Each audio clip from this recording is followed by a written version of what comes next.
de la célula sanguínea. Y esta célula sanguínea, una vez que atraviesa la pared de los vasos sanguíneos, se ubica en el espacio intersticial y el proceso de la migración ocurre por un fenómeno de la quimiotaxis, habíamos destacado. Y es muy importante considerar los propósitos de vuelta, para qué se produce la inflamación. Habíamos mencionado contener, neutralizar, destruir a la gente. Si no se puede focalizar y luego destruir, o focalizar y enquistarlo. Y cuando hay participación de toxina por el edema, por el exudado que se produce en dicho evento inflamatorio, entonces también habíamos destacado la importancia que tiene la de diluir la toxina, pero que también, dependiendo del tipo de toxina, puede ser beneficioso o puede ser perjudicial para el organismo, porque puede acelerar indudablemente el proceso de la difusión de la toxina y su absorción y su vehiculación y su transporte por vía sanguínea. Y indudablemente, uno de los propósitos más importantes de la inflamación es la reparación. Y la reparación, dijimos que puede producirse de dos maneras: una reparación integral, que vamos a hablar al final de la clase, y la reparación por cicatrización, que también lo vamos a desarrollar en el día de hoy. Ahora bien, habíamos destacado los signos cardinales de la inflamación: rubor, que está relacionado a una hiperemia activa con cambio de color, ese tejido inflamado se enrojece. El tumor es un producto de la extravasación del plasma sanguíneo al espacio intersticial, y el tejido inflamado se caracteriza porque aumenta de grosor, muchas veces notable, y dependiendo del órgano puede ser muy leve, ¿verdad? Pero con una buena observación macroscópica, vamos a ver algunas imágenes, incluso ahora cuando hablemos de inflamación a nivel de la pared del tubo digestivo, como también se puede observar un aumento en el grosor de la pared. Entonces el tumor es un signo cardinal de la inflamación, caracterizado por un aumento del volumen, del grosor de ese tejido u órgano, por la extravasación del plasma sanguíneo.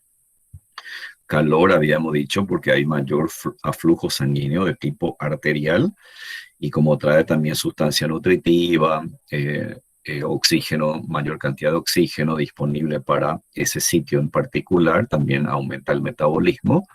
Entonces es normal que en ese sitio inflamado entonces aumente la temperatura, y el dolor, que habíamos dicho, producto mismo de la extravasación del plasma sanguíneo, siempre y cuando que sea de manera importante, puede comprimir terminales nerviosas, pero la acción principal obedece a las lesiones que se producen en dicho sitio y a la liberación de determinadas citoquinas que actúan como mediadores de la inflamación, y algunas de ellas estimulan las terminales nerviosas y genera entonces una reacción dolorosa como signos cardinal de la inflamación. Y por último, la pérdida de la función, que habíamos dicho, siempre va a ser proporcional a la magnitud de la inflamación, a la localización, ¿sí? Y hemos dado algunos ejemplos como signos cardinales de la inflamación.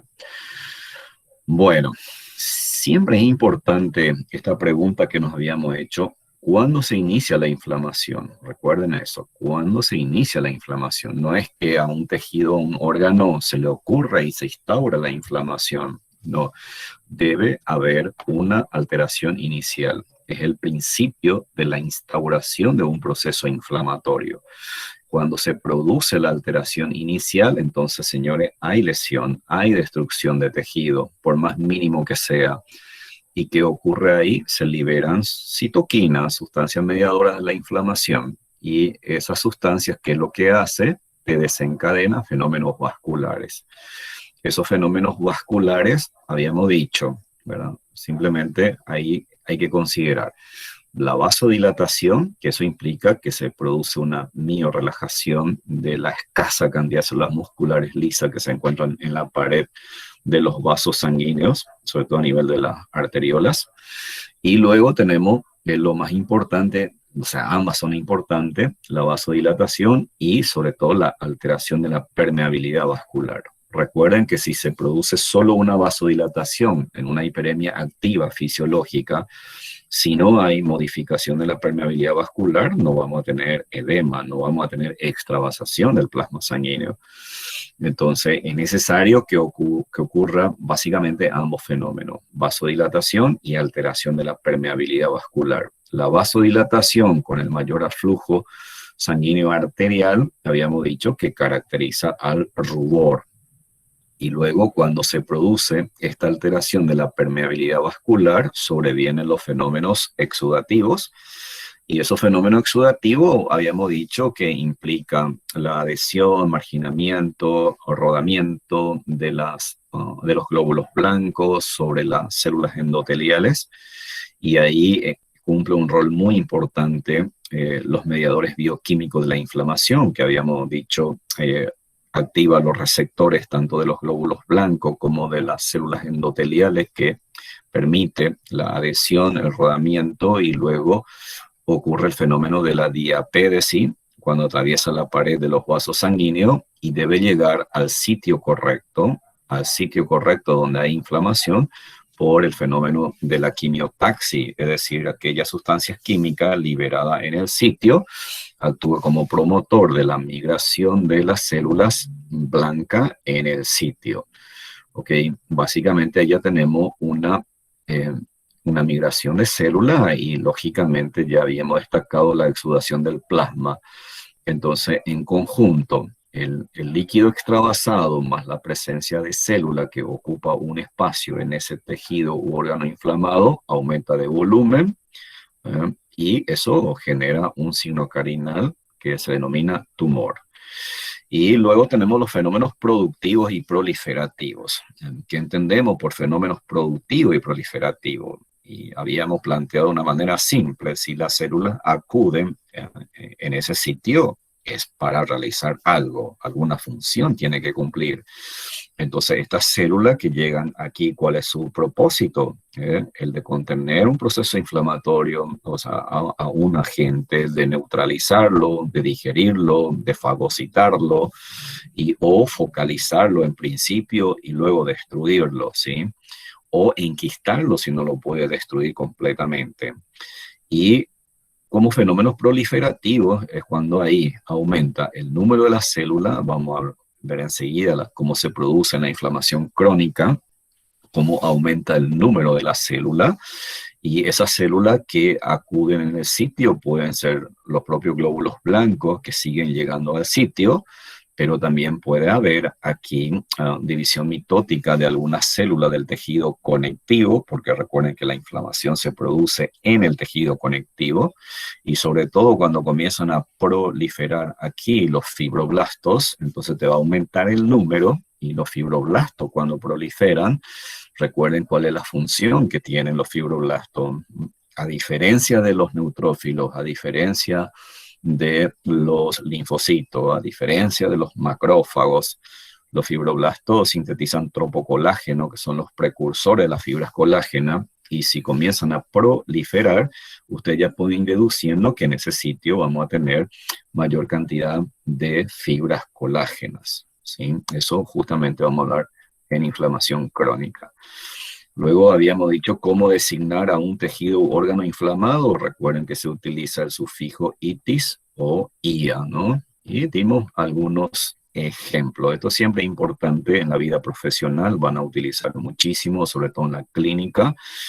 Y con el tiempo ustedes fácilmente van a emitir un diagnóstico anatomopatológico aludiendo a un proceso inflamatorio en algún órgano, por ejemplo, meninge, meningitis, encéfalo, encefalitis. Entonces, hígado, hepatitis, y ustedes están emitiendo un diagnóstico clínico anatomopatológico, ¿sí? De ahí cuál fue la causa es lo que hay que investigar. Muy bien, ya mencionamos todo, prácticamente los signos cardinales de la inflamación. Luego habíamos analizado en qué consiste la inflamación aguda. Dijimos que se instaura rápidamente y persiste muy poco tiempo, a pocos días, ¿no? Por lo general, menos de 8 días se considera una inflamación aguda. Y una inflamación aguda como tal significa que hay una extravasación importante del plasma sanguíneo. Entonces vamos a tener una tumefacción muy marcada. Fíjese cómo uno va deduciendo. Cuando más tumefacto sea el tejido o órgano inflamado, significa que hay una inflamación aguda y la inflamación es importante y que yo puedo deducir que la lesión o el agente que está ahí produce entonces esa reacción inflamatoria intensa, ¿sí? Y como la inflamación es intensa, entonces es de suponer que hay un gran daño tisular o hay una liberación importante de mediadores bioquímicos de la inflamación que te altera en demasía a los vasos sanguíneos, como la vasodilatación y sobre todo la alteración de la permeabilidad vascular. Y cuando hay una gran alteración de la permeabilidad vascular, entonces vamos a tener una fuga importante de proteínas, ¿verdad? Y va a facilitar lógicamente la migración de leucocitos. Y habíamos dicho que en una inflamación aguda, la célula predominante son los neutrófilos porque constituyen la primera línea celular de defensa. Y hoy va a ser motivo de análisis la inflamación crónica.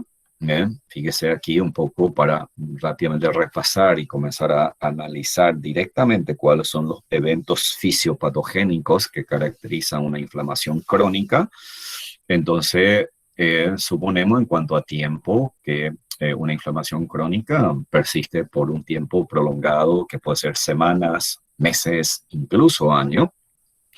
Y recuerden esto, que vamos a ver al final, que si una inflamación es persistente en el tiempo, me debería de preguntar cuáles son las posibles consecuencias de este proceso inflamatorio.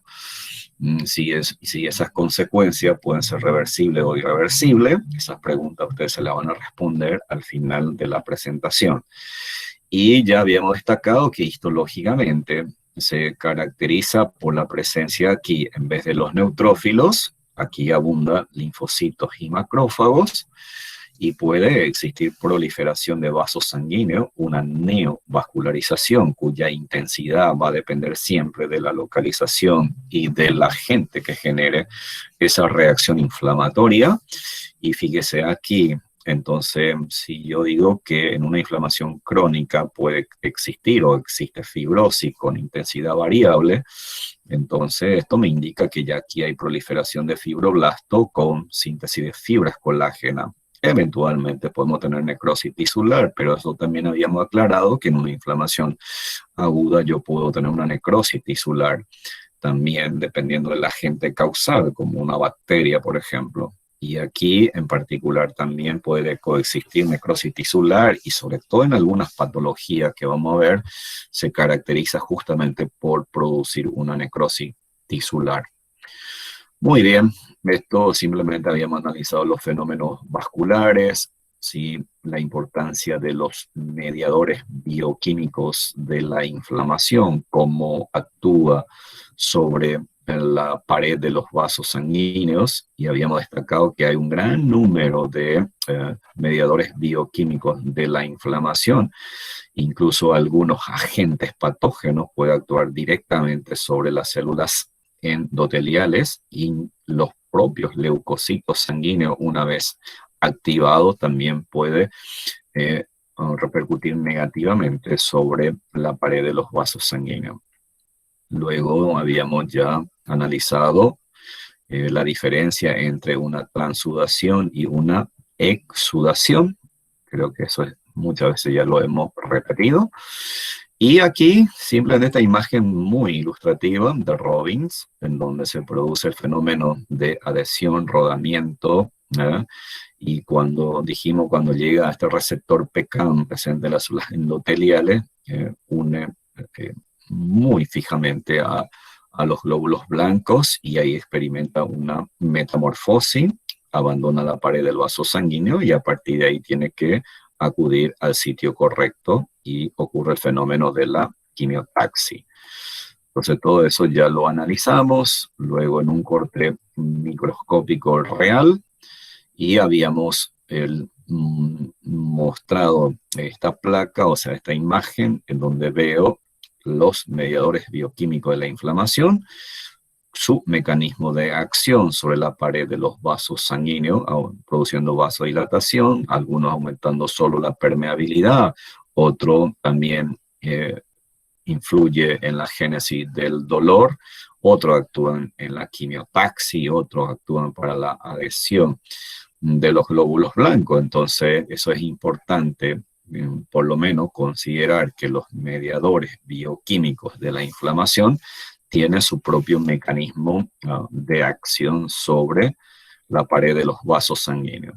Y por último, habíamos analizado cómo evoluciona una inflamación aguda y hemos destacado que lo importante es que haya una resolución completa, pero que no siempre eso ocurre, y dependiendo del agente que genera, si produce mucha necrosis y si las bacterias son piogénicas, en un evento agudo se puede producir absceso, ¿sí?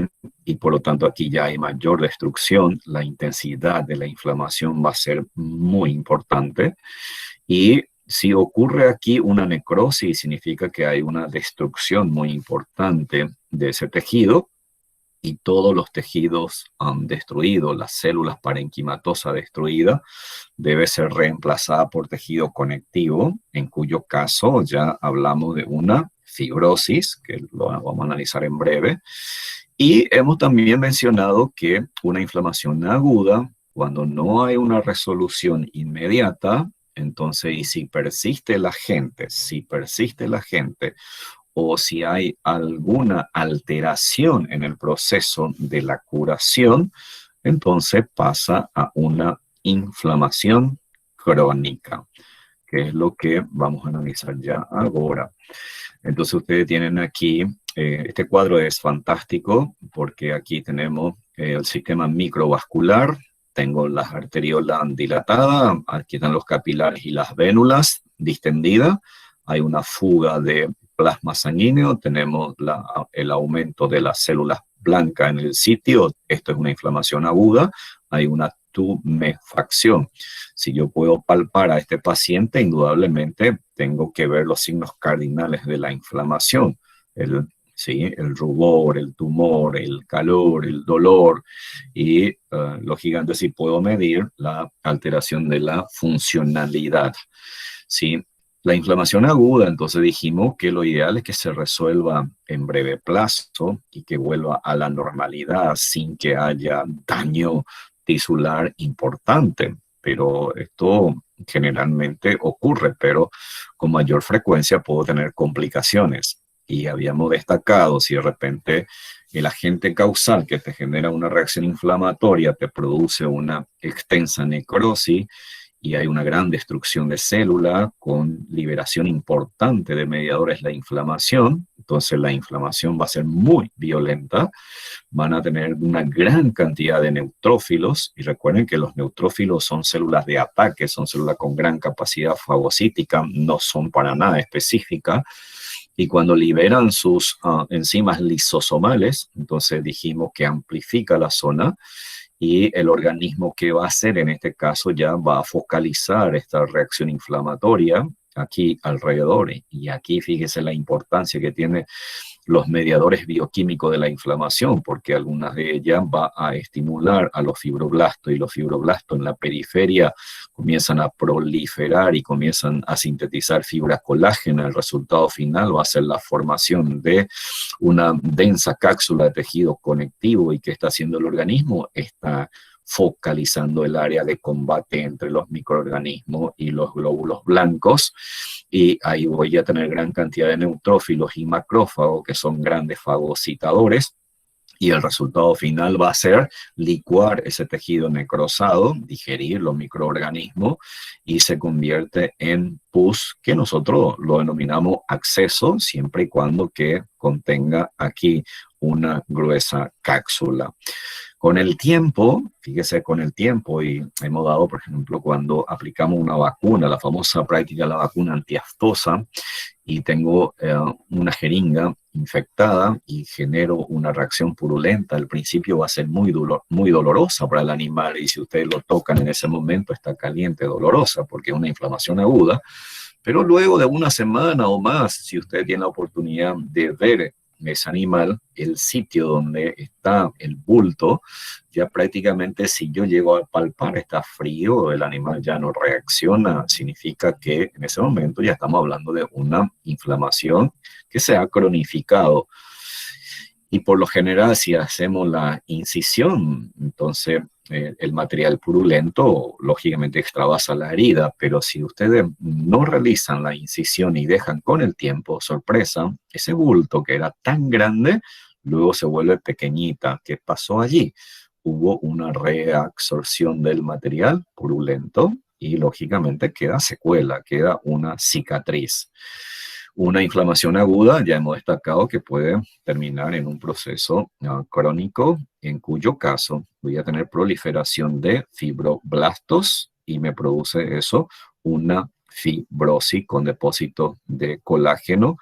Y hemos destacado siempre la pérdida de la función que va a ser dependiendo del tejido, órgano y la intensidad y extensión de la inflamación.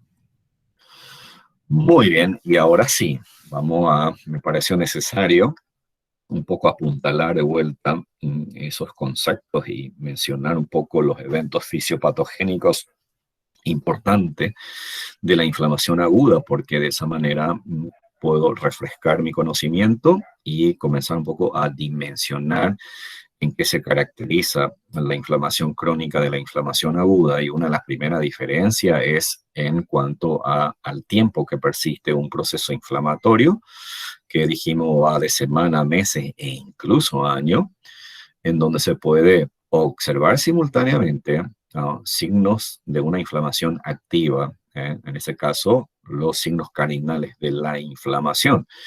Incluso hay momentos en que pareciera ser que la inflamación ha cedido porque los signos cardinales de la inflamación como que desaparece o son más lábiles, no más intensas, pero en algún momento dado como que otra vez vuelve los signos cardinales a exacerbarse. Eso significa que de repente, dependiendo de la entidad, hay a veces inflamaciones que como que se reactiva, pero persiste nada más en el tiempo, ¿no? Entonces tenemos otra vez la aparición de los signos cardinales en ese caso. Y como siempre, donde haya inflamación, ustedes van a tener cierto grado de destrucción y el organismo siempre va a estar intentando reparar ese tejido o ese órgano dañado, ¿sí? Muy bien, entonces ya hemos destacado que una inflamación crónica puede instaurarse a partir de una inflamación aguda, pero también tenemos que saber que existen determinadas entidades patológicas que se caracteriza por producir alteraciones relativamente mínimas o de manera insidiosa, lenta.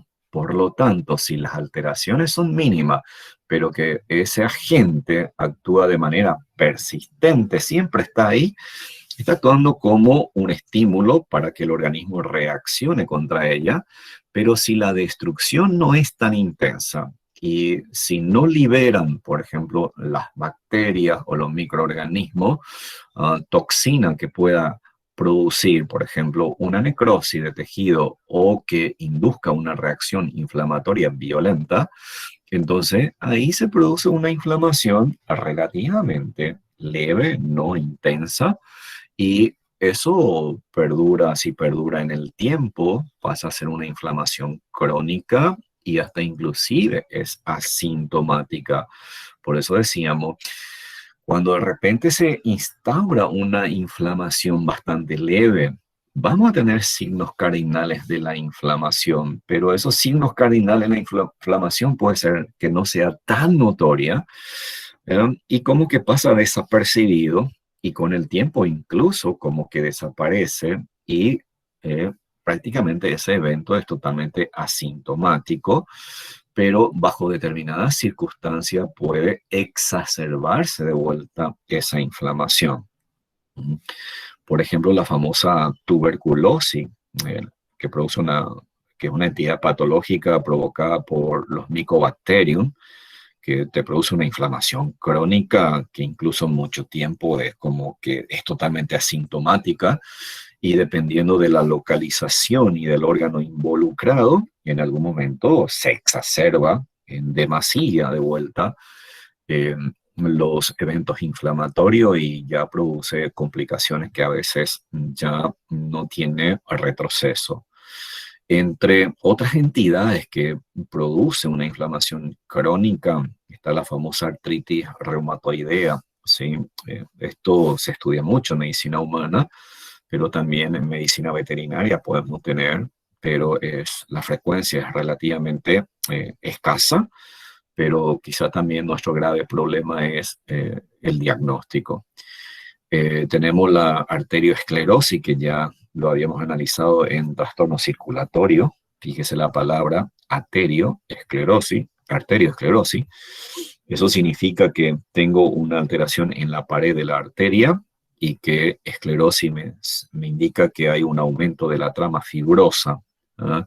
Entonces, ¿por qué hay un aumento de la trama fibrosa? Y lo que yo tengo que analizar significa que hubo una lesión, que hubo una alteración y que si hay fibrosis es un evento crónico. Significa que el organismo intentó reparar o persiste incluso la lesión, entonces se fibrosa la pared. Ya mencionamos la tuberculosis, está por ejemplo la linfoadenitis gaseosa en ovino, en caprino, que también produce una inflamación de tipo crónica y el animal está totalmente asintomático, ¿no? Salvo que ustedes vean los ganglios aumentados de tamaño en ese animal y eso le va a llamar la atención. Si el ganglio está aumentado de tamaño, uno se pregunta por qué el ganglio está aumentado de tamaño, porque hay una reacción antigénica, significa que hay un microorganismo que ingresó ahí y qué ocurre ahí.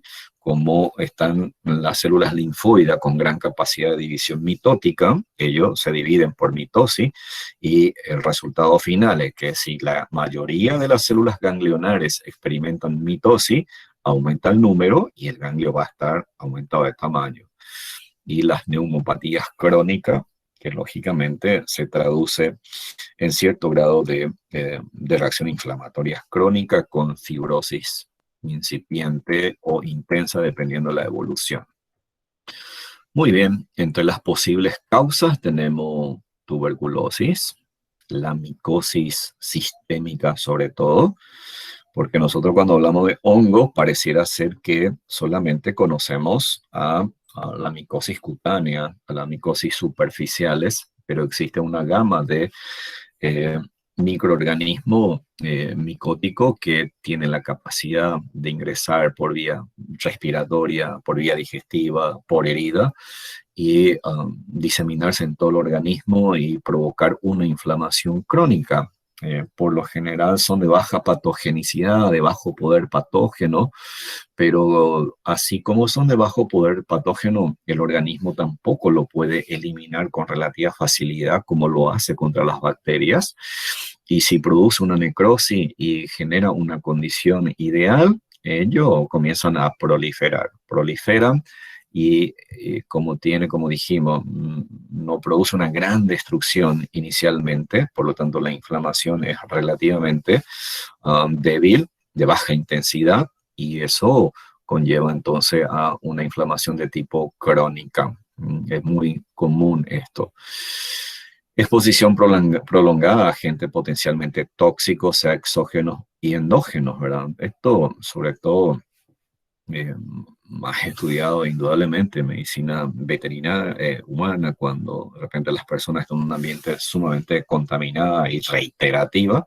Entonces, sobre todo la inhalación de esas partículas genera una reacción inflamatoria que es de tipo crónica, sobre todo a nivel pulmonar.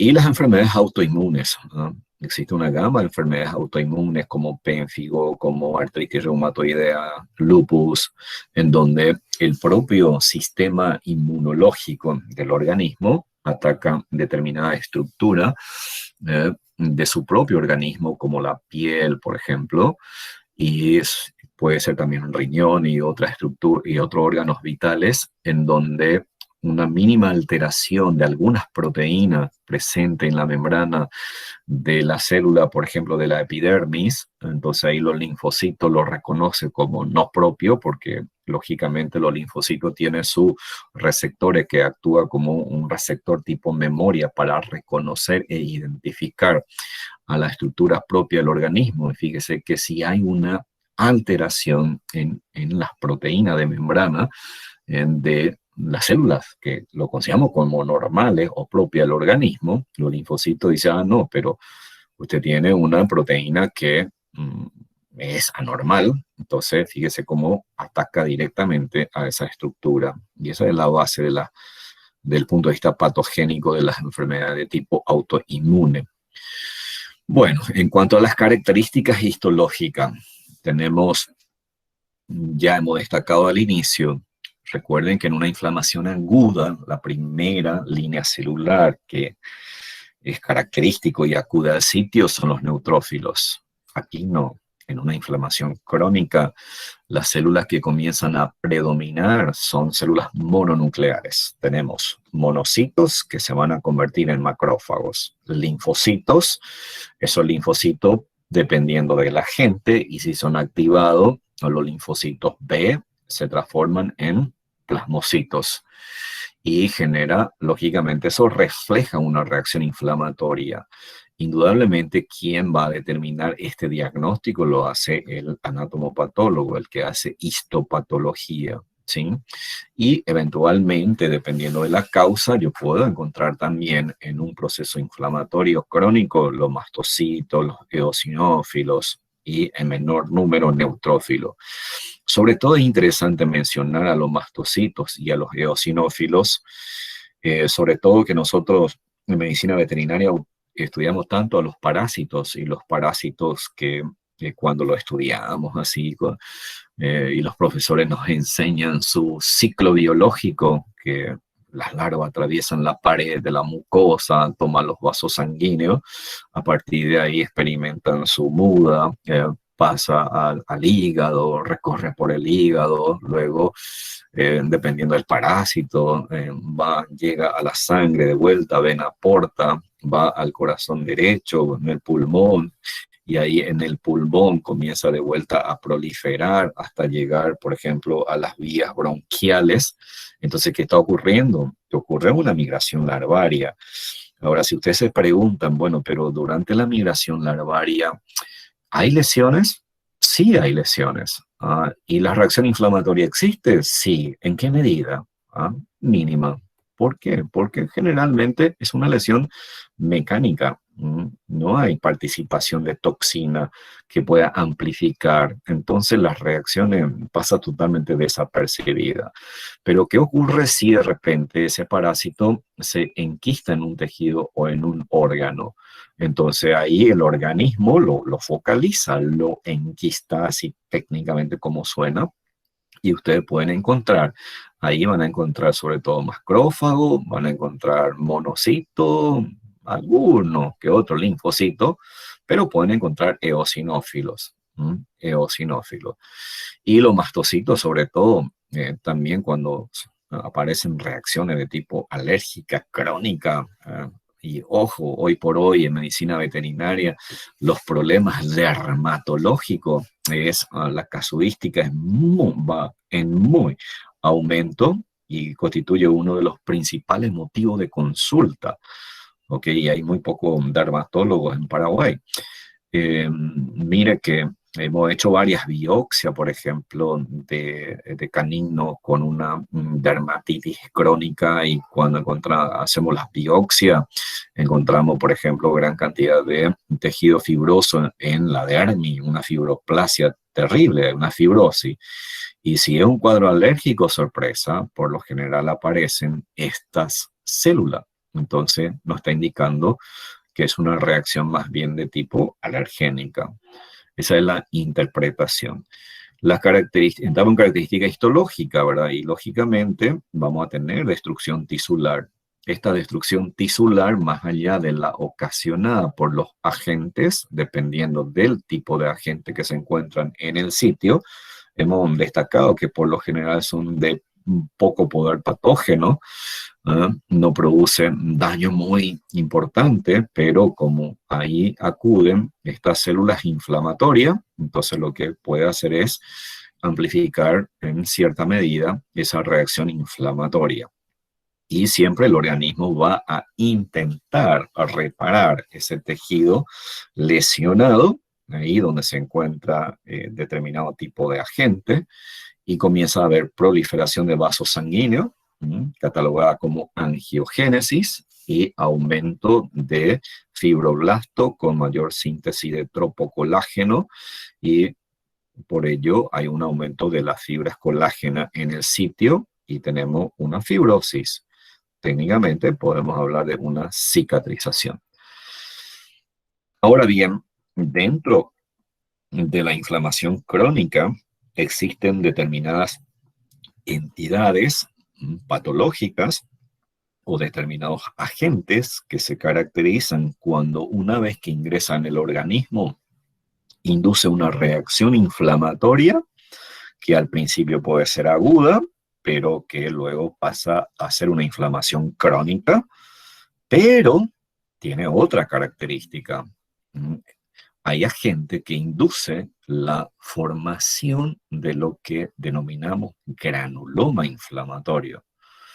Entonces, una variante de la inflamación crónica son las inflamaciones granulomatosas. No toda la inflamación crónica, señores, tiene que ser granulomatosa. No. La inflamación granulomatosa es una forma especial de la inflamación crónica y es inducida por determinados agentes patógenos. ¿Por qué se caracteriza una inflamación granulomatosa? Porque lógicamente es una reacción inflamatoria crónica, sí. Pero ¿por qué se caracteriza esa reacción inflamatoria crónica? Aquí, fíjese, la población celular predominante son los macrófagos. Son los macrófagos. Y los macrófagos activados que experimentan una especie de metamorfosis, aumenta de tamaño. Al aumentar de tamaño, es interesante considerar de la siguiente manera: si esta célula aumenta de tamaño, ¿qué es lo que aumenta? ¿Por qué aumenta de tamaño? Aumentan sus organoides. Si aumenta sus organoides, podríamos pensar que son células metabólicamente mucho más activas. Sí, pero ¿cuál es la función principal de los macrófagos? La fagocitosis.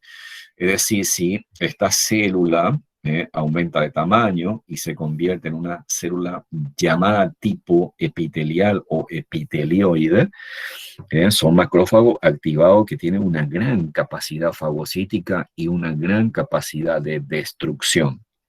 Pero es tan interesante si ustedes, por ejemplo, si comparan con los neutrófilos de vuelta. Yo siempre trato de buscar ejemplos prácticos, por ejemplo. Los neutrófilos son células así, es como aquel compañero que tengamos, y disculpen el ejemplo que le voy a dar, hay compañeros que reaccionan de manera inmediata, sin pensar, si no quiere hacer todas las cosas, no medita en absolutamente nada, a veces le sale bien y a veces le sale mal.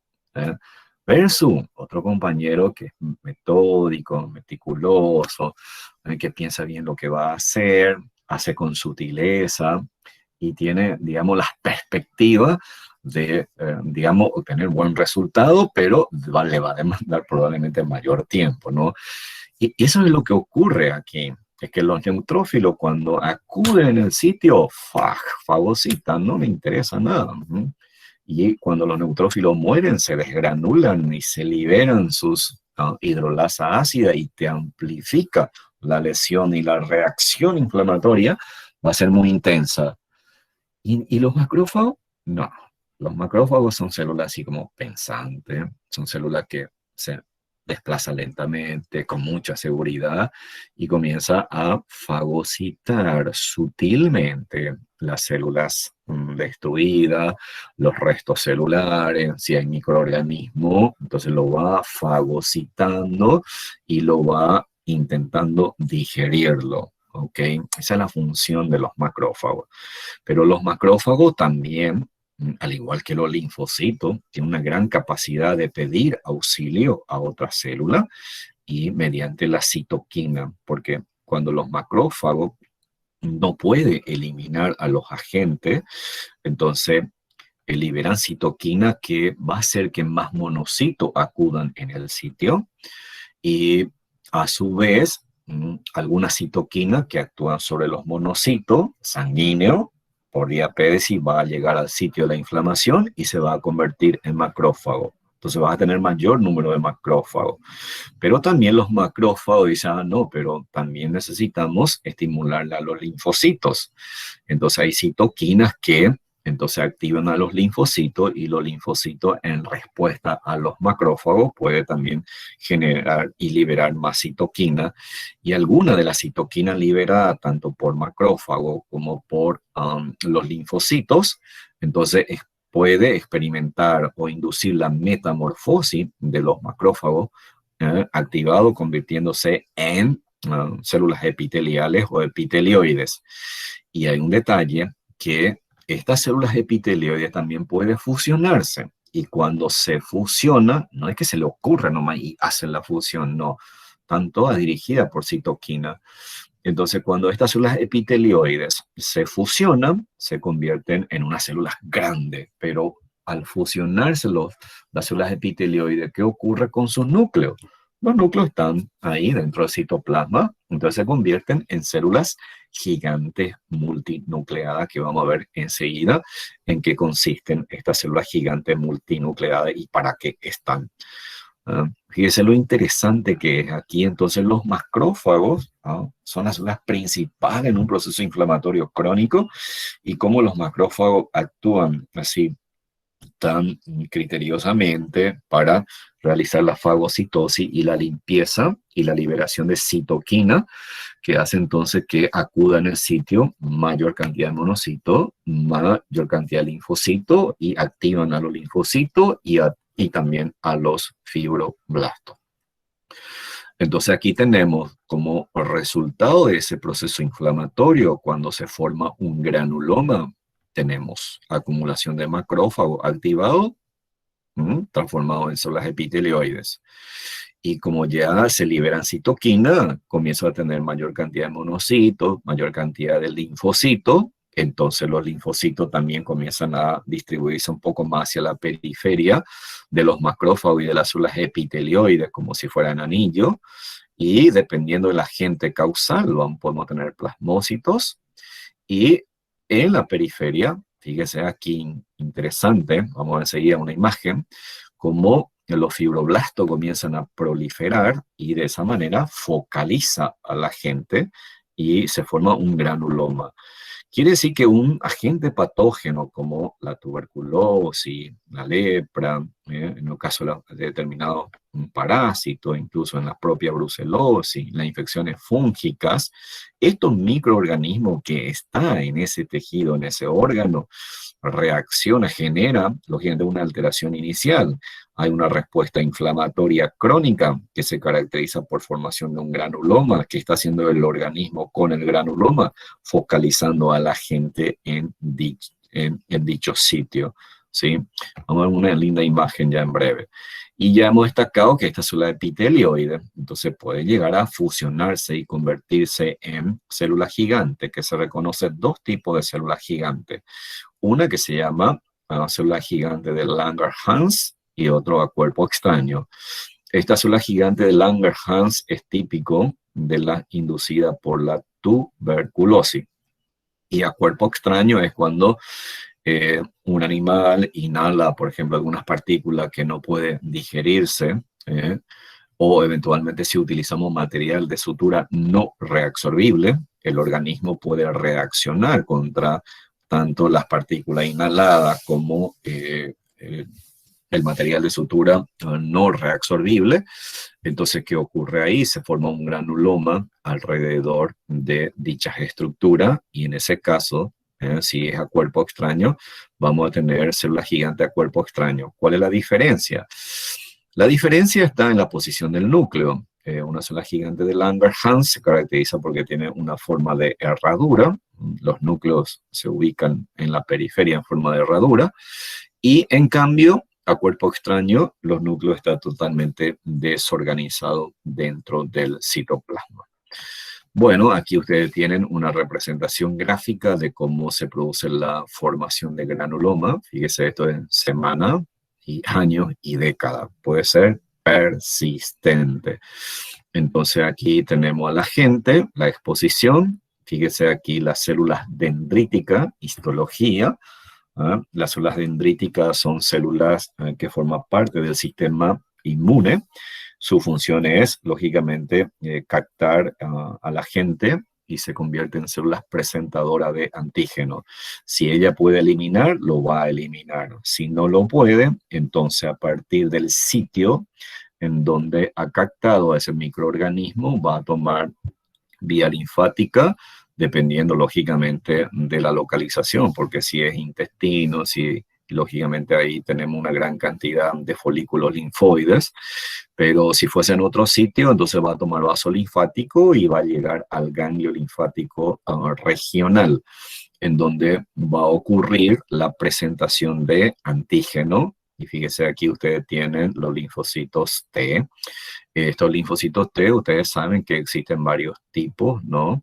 Y algunas que va a intentar eliminar bacterias directamente, otra que no puede, entonces va a estimularle a otra línea celular que son los linfocitos B, y los linfocitos B se va a transformar en plasmócitos y los linfocitos B entonces sintetizan anticuerpos.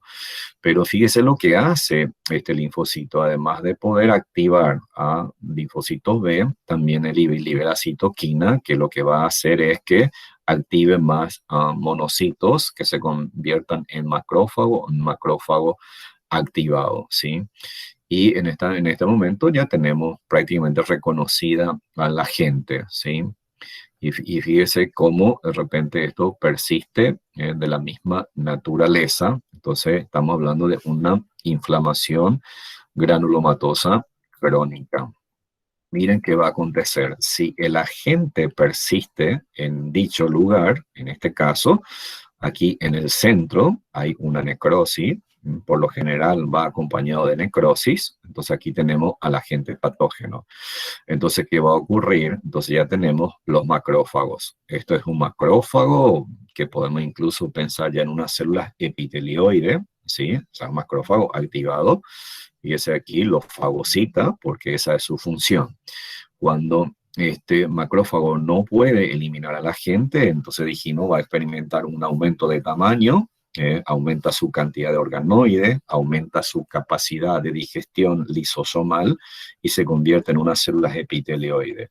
Si no consigue eliminarlo, en este momento este macrófago te va a liberar más citoquina para que más monocitos acudan en el sitio y aparezcan también linfocitos. Y fíjese aquí, los linfocitos también liberan citoquinas, y el resultado final es que las células epitelioides comiencen a fusionarse, y cuando se fusionan tenemos la célula gigante, siempre y cuando que la posición del núcleo sea en forma de herradura, lo vamos a denominar célula gigante de Langerhans, cuando tiene los núcleos en forma de herradura. Y miren aquí, entonces tenemos macrófago, tenemos células epitelioides, tenemos ya la célula gigante, célula gigante, que hay de dos tipos, del Langerhans y a cuerpo extraño.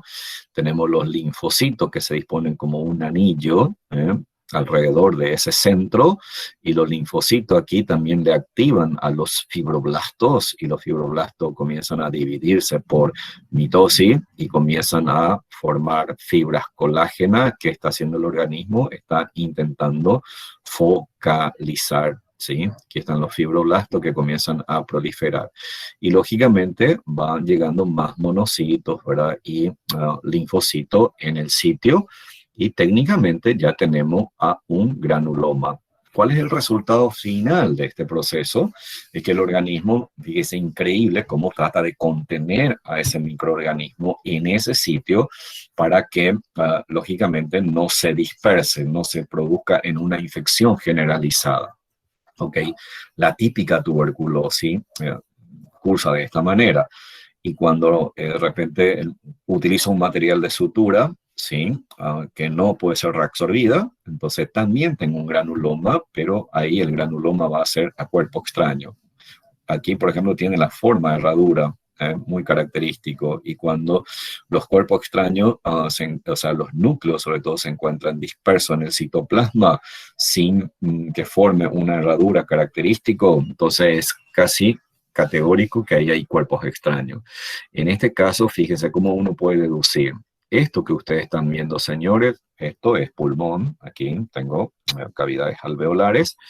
Y fíjese, aquí tengo una lesión. Vamos a llamarlo así de simple. Es algo raro que, lógicamente, aquí defino, veo que hay una alteración y que esta parte densa que son fibra colágena, sí, aquí hay gran cantidad de células inflamatorias, donde tenemos monocitos, tenemos macrófagos, tenemos células epitelioides, ya tenemos células gigantes.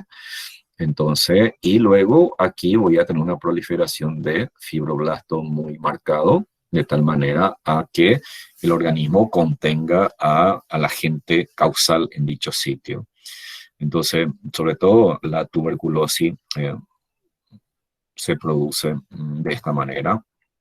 Y aquí ustedes tienen una imagen macroscópica en cavidad torácica. Fíjense aquí, tiene la pleura. Todo lo que estoy señalando aquí, estos nodulitos que ustedes ven aquí, señores, chiquitito y otras más grandes. Fíjese lo que es en el pulmón, en el parénquima pulmonar. Fíjese lo que es en el diafragma. Fíjese lo que es en el hígado, ¿sí? Entonces, todas estas formaciones que ustedes macroscópicamente lo ven, son formaciones nodulares.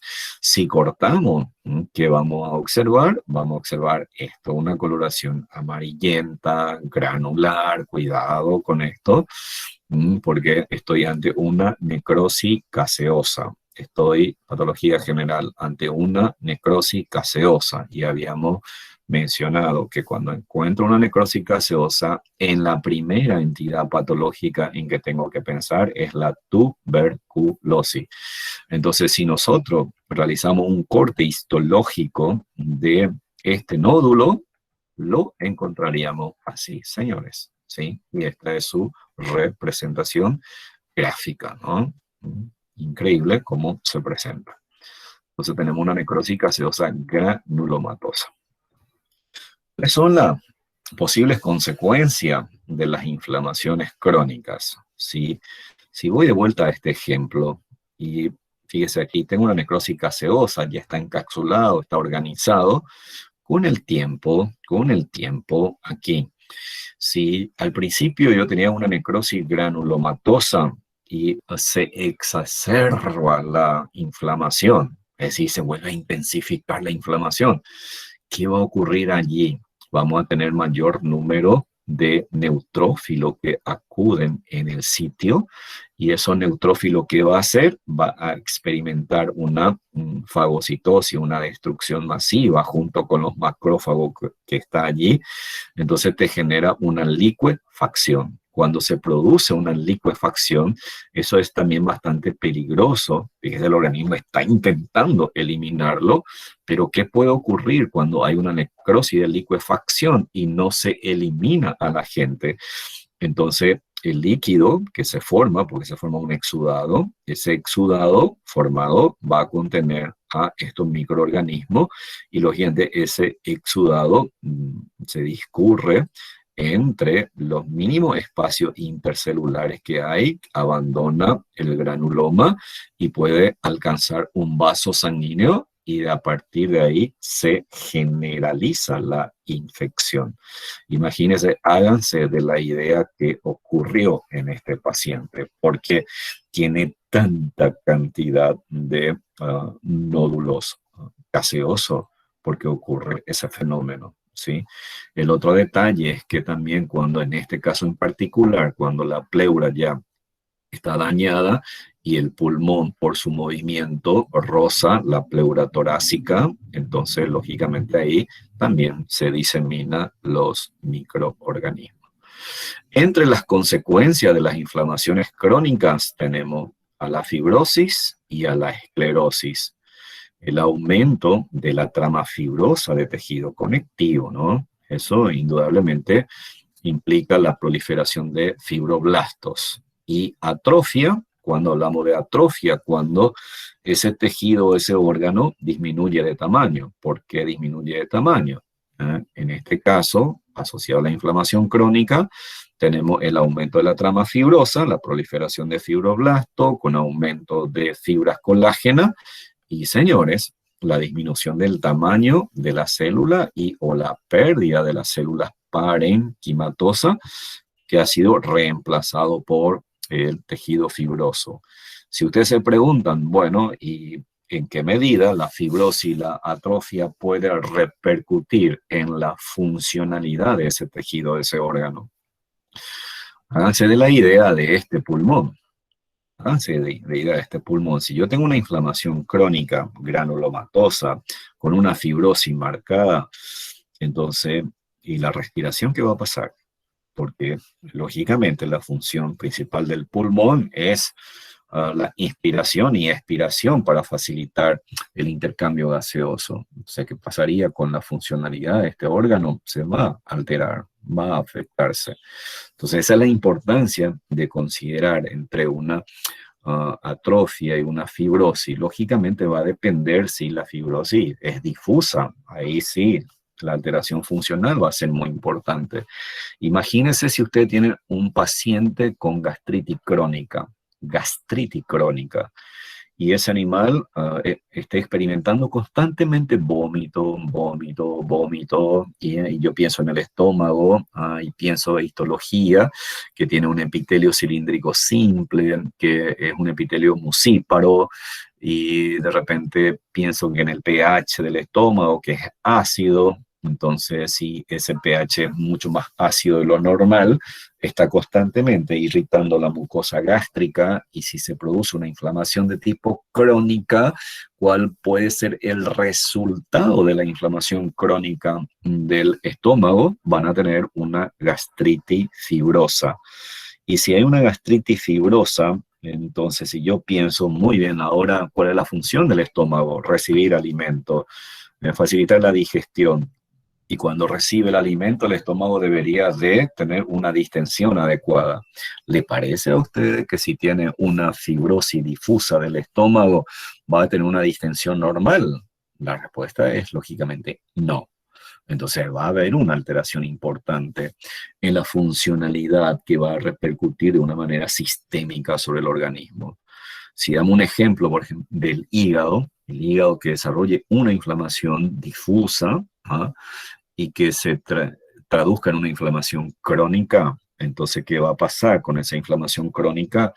Entonces, el hígado finalmente puede fibrosarse, y si se fibrosa el hígado, entonces también va a repercutir en la funcionalidad hepática. O sea, podemos dar miles de ejemplos, pero la idea está.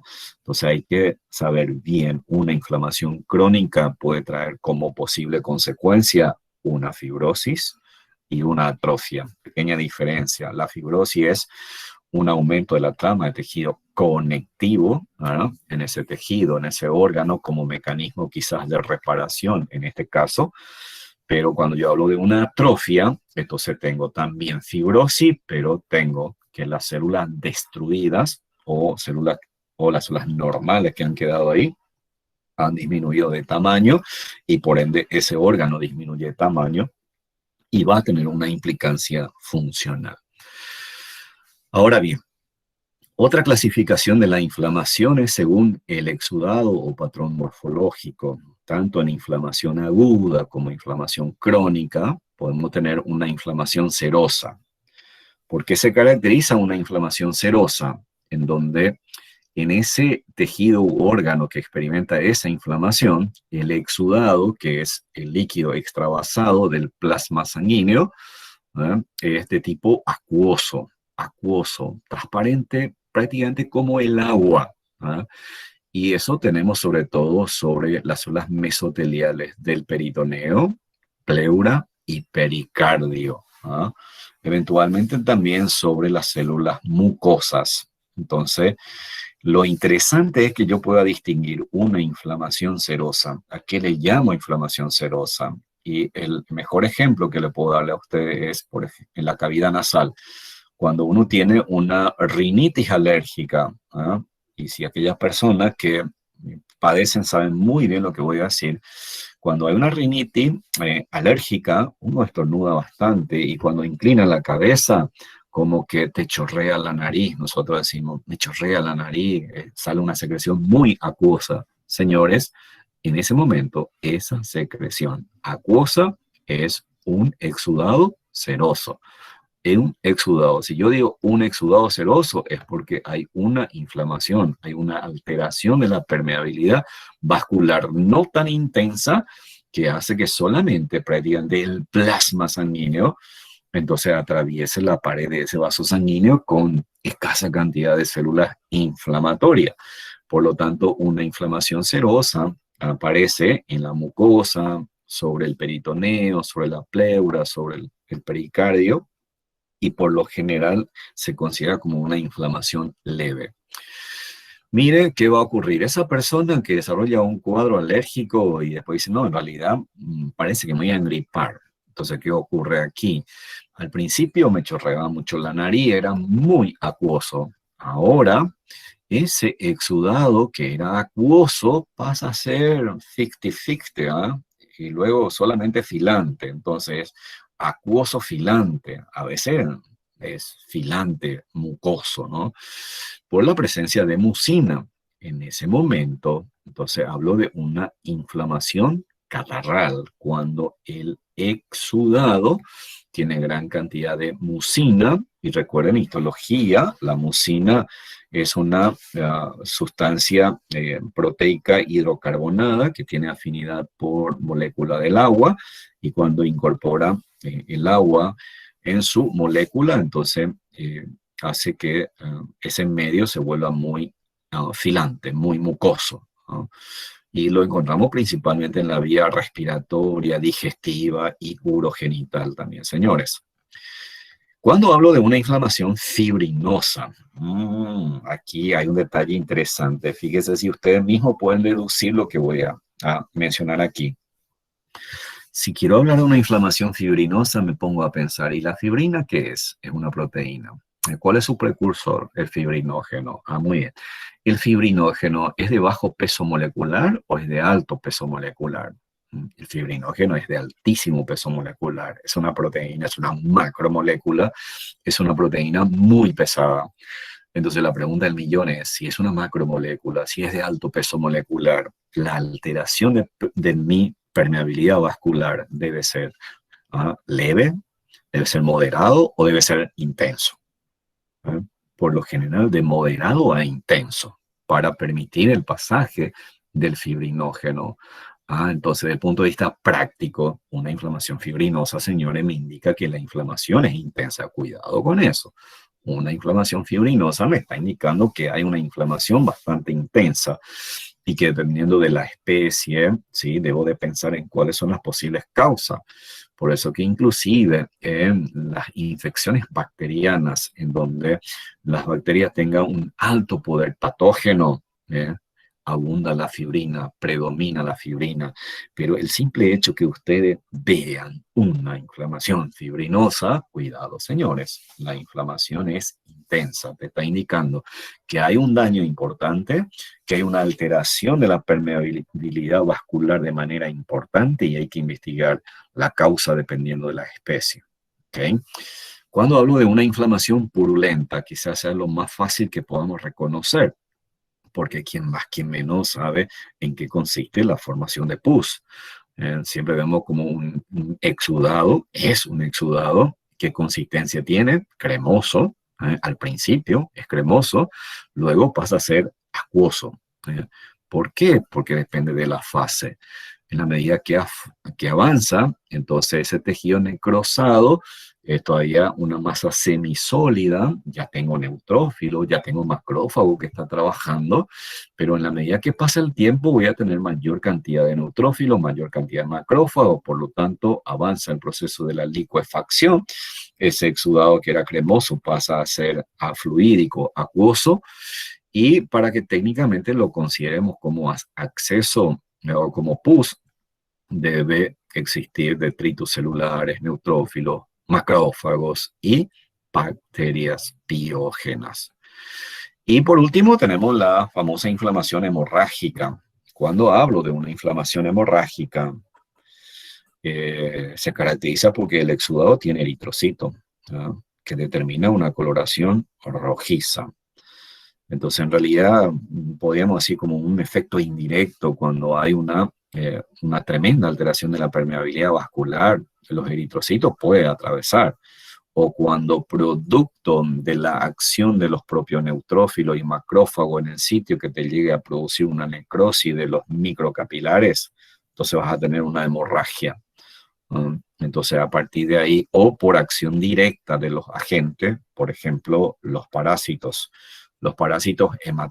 hematófagos a nivel intestinal, te produce, lógicamente, una lesión mecánica, desencadenan una inflamación, tenés un exudado, pero también hay sangre. Entonces, a partir de ahí comenzamos a hablar de una inflamación de tipo hemorrágica. En ese caso, sería por rexi y no precisamente por diapédesis. Este es un caso sumamente interesante de un bovino, Fíjese aquí, la mucosa está despigmentada, qué interesante. Miren la lengua, también está despigmentada. Y miren aquí, es una lengua revestida así, prácticamente pareciera ser, digamos, muy delgada en la superficie lateral. Y miren esto, hay una colección de líquido en el propio epitelio, en la mucosa, y esta colección de líquido es amarillento, ¿no? Pero es acuoso, entonces me sirve como una inflamación serosa que puedo encontrar en la mucosa y no precisamente siempre solo en la cavidad abdominal o solo en la cavidad torácica. Y aquí ustedes pueden ver, esto es cavidad abdominal, aquí veo asas intestinales y con la jeringa estamos tomando líquido de la cavidad abdominal. Indudablemente, por el color que tiene el líquido dentro de la jeringa y el líquido dentro de la cavidad abdominal, esto no puedo considerarlo como un evento inflamatorio, ¿no? No puedo considerarlo desde el vamos porque el líquido es muy transparente como el agua, probablemente sea un trasudado. Esto sea un trasudado. Pero lo traje como ejemplo aquí para que ustedes vean cómo se ve una inflamación serosa que es común encontrar en cavidad abdominal, en cavidad torácica, porque ahí tenemos mesotelio y las células mesoteliales, recuerden, histológicamente tiene capacidad de sintetizar y liberar agua en una cantidad considerable. Miren aquí, esto es abomaso, anatomía. Yo me pregunto, ¿este abomaso será normal? No, por el color. Y fíjese que los pliegues no son prominentes. Los pliegues deberían de ser más prominentes. ¿Qué pasó aquí? ¿Lo distendimos excesivamente? No, para nada. ¿Qué está ocurriendo? Veo que la pared está edematosa. La pared está edematosa, señores. Y al estar la pared edematosa, entonces estoy hablando de una posible inflamación con algunas erosiones en la mucosa del abomaso. Entonces aquí hablo de una inflamación serocatarral, porque ya hay mucina en gran cantidad, o sea, en cantidad relativamente escasa todavía, pero con microúlcera. Voy aquí al estómago de un gato, y veo los pliegues. Miren la pared se ve tumefacta, fíjese aquí otra vez. Los pliegues, si bien son prominentes, están hinchados, ¿sí? Y aquí lo que estoy señalando es mucoso, hay mucha mucina. Entonces esto es una inflamación catarral, es una gastritis catarral. Y aquí veo esta estructura que estoy señalando aquí, es un hemátodo, ¿sí? es un parásito. Entonces, ¿qué te produce el parásito? Se incrusta por la pared de la mucosa gástrica, te genera una irritación y desencadena una inflamación de tipo catarral. Recuerden que una inflamación catarral se caracteriza porque el exudado es purulento. Ok, miren ahora, aquí cavidad torácica de este rumiante. Tengo el pulmón, aquí hay una colección de líquido, y veo esto que veo aquí, en coágulo de fibrina. Aquí hay mucha proteína, aquí ya hay adherencia, miren aquí, hay adherencia de la pleura de este lóbulo pulmonar con la pleura torácica, y esto que estoy señalando aquí, señores, es fibrina. Entonces es una inflamación fibrinosa. Si yo voy a emitir un diagnóstico anatomopatológico de este caso, esto debería ser una inflamación serofibrinosa. ¿Por qué? Porque hay gran cantidad de secreción acuosa. Si bien es turbia, es un exudado ya bastante modificado, turbio, con gran cantidad de proteína y células inflamatorias.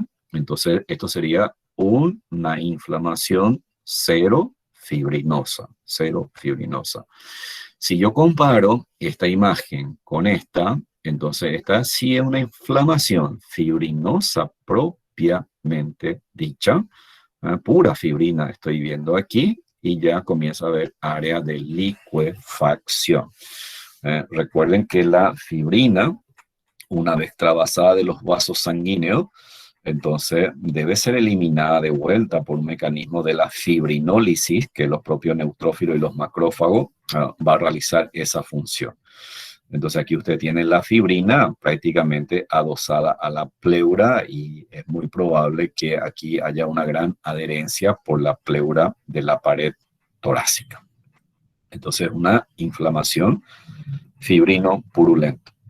En ambos casos, la inflamación, señores, es intensa. Yo debería pensar que aquí el agente causal es bastante patógeno, que ha generado alteraciones de suma importancia. Ustedes pueden tener las amígdalas de los perritos. Fíjense aquí, tienen ustedes las amígdalas que están aumentadas de tamaño, está tumefacto, signo cardinal de la inflamación. Hay hiperemia, edematoso, y veo esta placa de fibrina que al corte ya contenía así un pequeño residuo purulento. Entonces, tiene una amigdalitis purulenta. Es lo clásico cuando vamos al médico y tenemos un dolor de la garganta, y el médico cuando te explora te dice, tenemos una amigdalitis. Y a veces esperamos que siempre nos recete o nos prescriba un antibiótico. Y a veces te dicen, no, sorpresa, te manejamos con un analgésico, si tenés fiebre con un antipirético y antiinflamatorio y sin antibiótico. Eso es sobre todo cuando ve una amígdala así sin alteraciones macroscópicas. En este caso, si una persona o tu paciente, un canino, tenga esto, es muy probable que este animal debería de recibir ya antibiótico, porque esto me está indicando una complicación bacteriana. Miren esta inflamación dentro de la cavidad abdominal. Fíjese el color del líquido aquí, un líquido totalmente amarronado. Señores, aquí hay una inflamación de tipo purulenta. Vaya este hígado que desarrolló un cuadro inflamatorio, ¿sí? Aquí se formó una cavidad, una cápsula, es cremoso, como le indiqué recientemente. Aquí todavía no hay una licuefacción muy avanzada, entonces tiene una consistencia cremosa. Esto es una inflamación purulenta. Técnicamente es un acceso hepático. ¿Por qué es acceso? Porque distingo que ese material purulento está delimitado por una gruesa cápsula de tejido conectivo. Este es el pulmón de un cerdo que ha desarrollado un cuadro de acceso pulmonar. Al corte lo que ustedes pueden ver es el material purulento con resto de fibrina, porque aquí tuvimos que hacer una fuerza para separar las paredes. Entonces tenemos, como un diagnóstico anatomopatológico, una inflamación fibrino-purulenta, pero como está comprometido la pleura y el pulmón, entonces emitimos un diagnóstico de pleuroneumonía, fibrino, purulenta, hasta inclusive puedo decir oxidativo. Miren aquí el intestino. El intestino, acá la famosa placa de Peyer, veo los pliegues transversales, bien prominente. Veo aquí este parásito, la famosa tenia, y aquí veo otro parásito más nocivo, que son los hematófagos. Estos nematodos son ancilostoma. Entonces, ¿qué acontece en este momento? Es que ustedes tienen aquí una pared edematosa, significa que aquí hay una tumefacción, es un signo cardinal de la inflamación.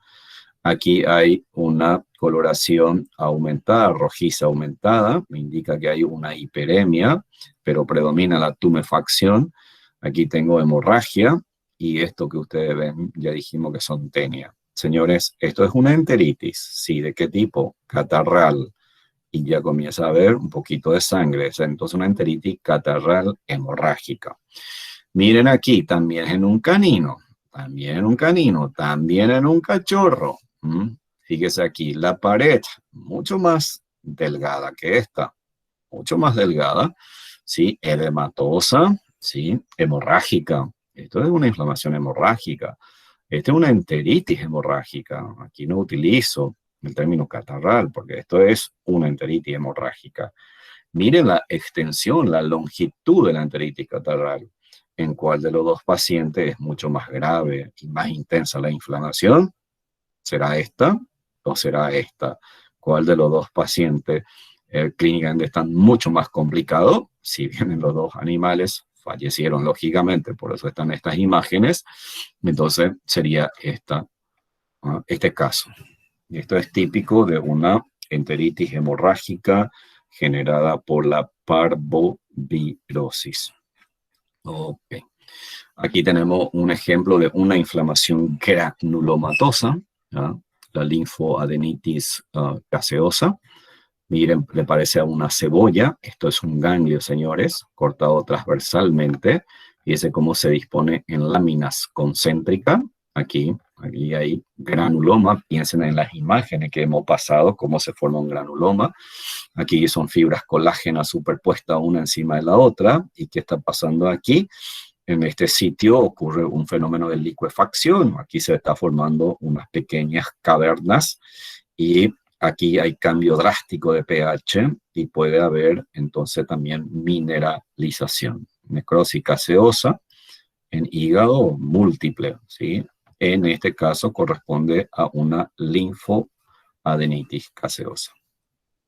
Después hay otras clasificaciones, ya con las colegas van a ir viendo en los seminarios, cuando se habla de la distribución, cómo se designa un proceso inflamatorio, si está en un solo sitio es focal, si en un mismo órgano, por ejemplo en el hígado tengo varios focos inflamatorios, va a ser multifocal. Si está extendido en todo prácticamente el órgano, hablamos de una inflamación difusa.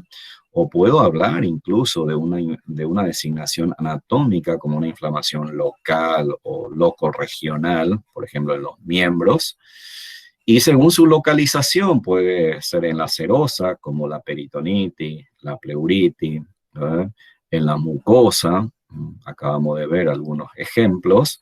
Si está en el intersticio de un órgano, recuerden que la inflamación ocurre en el tejido conectivo, una nefritis intersticial, una hepatitis intersticial, una neumonía intersticial, una orquitis intersticial, que es lo que estoy diciendo, que la inflamación está localizada en el tejido conectivo, en el estroma. De ahí puedo decir una orquitis intersticial focal o multifocal o difusa, etc. Y si está distribuida en el parénquima de ese órgano, entonces ahí sí hablamos de una inflamación parenquimatosa. Los colegas en los seminarios van a estar intensificando esa clasificación. En cuanto a la función, es interesante un poco analizar el rol de los vasos y ganglios linfáticos en la inflamación. Señores, esto es sumamente importante en la vida profesional. ustedes pueden tener un paciente que va a su consultorio con una inflamación en los miembros posteriores. Y digamos que ese animal llega a su consultorio rengueando, entonces le duele, te está demostrando signos cardinal de la inflamación. Ustedes sin que toque a ese animal ya está que uno o ambos miembros está aumentado de tamaño, ¿ok? Entonces hay una tumefacción.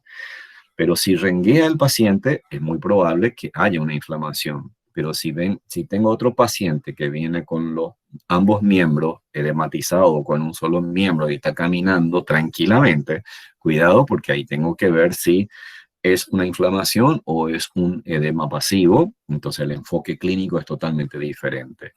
Entonces, si este paciente que viene con un miembro hinchado, rengueando a mi consultorio, lo debo tener cuidado, tanto en alzar como al momento de explorarlo semiológicamente, porque si demuestra dolor puede estar más sensible y puede reaccionar lógicamente. Entonces, ¿y qué importancia tiene todos esos comentarios? Porque aquí deberíamos recordar que habíamos dicho, cuando hablamos de trastorno circulatorio, es normal que se produzca un fenómeno de intercambio entre el plasma sanguíneo y el espacio intersticial. Y es normal y sabemos que el líquido intersticial es filtrado por los vasos linfáticos, a partir de ahí se denomina la linfa, y la linfa entonces va a los ganglios regionales, y los ganglios regionales, ¿qué ocurre? Ocurre el fenómeno de la filtración. Entonces los ganglios cumplen un rol muy importante desde el punto de vista de defensa. Entonces imagínense ahora esa linfa filtrada en los ganglios va a llegar a la cisterna del quilo, al conducto principal o al conducto torácico, y luego cae en la vena cava y finalmente circula por todo el organismo. Entonces, eso es lo normal. Ahora pensemos en lo patológico. ¿Qué pasaría en ese paciente que viene a tu consultorio con una inflamación del miembro posterior, tiene una herida infectada y hay mucha inflamación y usted toca, de repente palpa a ese paciente semiológicamente, encuentra caliente, encuentra muy doloroso al proceso inflamatorio? Entonces, ¿cuál es el riesgo que puede ocurrir ahí? Si las bacterias o determinados microorganismos que se encuentran en ese tejido acceden también a los vasos linfáticos, ¿ok? Entonces, esos microorganismos van a ser transportados por la linfa, va a llegar al ganglio linfático. Y en el ganglio linfático, señores, en lo posible, ahí deben actuar todas las células del mecanismo de defensa. Recuerden que ahí tenemos macrófagos también, que tienen una gran capacidad fagocítica. Entonces, los ganglios linfáticos regionales deberían de, en lo posible, eliminar a esos agentes que llegan ahí y evitar que atraviese los ganglios regionales y que llegue a la gran circulación, porque si llega a la gran circulación, en ese momento ustedes van a tener ya una infección generalizada, de una herida infectada, complicada, que accedieron los microorganismos a los vasos linfáticos que sobrepasaron la capacidad de filtración ganglionar. Entonces, ustedes van a tener una infección generalizada.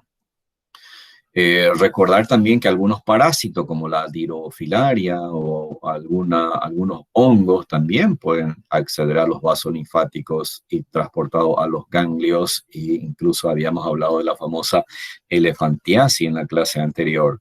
Algunas células neoplásicas, recuerden que puede realizar también, puede acceder a los vasos linfáticos y puede llegar a ocluir los senos ganglionares linfáticos y te genera un edema. Solo que, a excepción del carcinoma mamario, por lo general el edema por foco metastásico es totalmente pasivo. Entonces ahí ya automáticamente el enfoque clínico y el manejo de ese paciente va a ser diferente.